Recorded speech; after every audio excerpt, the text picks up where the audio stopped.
Welcome to the Salmon Runs YouTube. Enjoy the video. You're going to open the TV settings and go straight to accessibility now. Use the remote home or menu button, then choose settings. If your model shows general first, select that and then accessibility. Once inside accessibility, listen for voice guide or talkback labels so you know you're in the right place. Make sure to lower volume if narration is disruptive. This first step gets you to the control where the screen reader lives so you can turn it off. Now you'll find the voice guide, talkback, or screen reader option and switch it off. Use directional keys to highlight the feature, then press Enter or OK to open its page. Once opened, choose the off or disable toggle. If there's a separate audio description or spoken content setting, turn that off too so no secondary narration remains.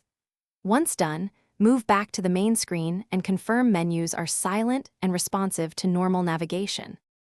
Finish by restarting the TV to ensure the change takes effect. You can power cycle via remote or unplug for 30 seconds.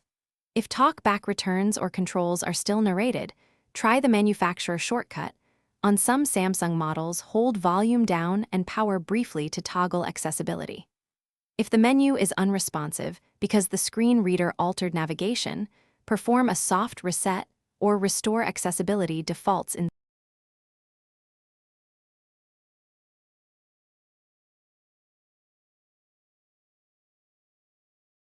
Thanks for watching. Consider subscribing if we helped you.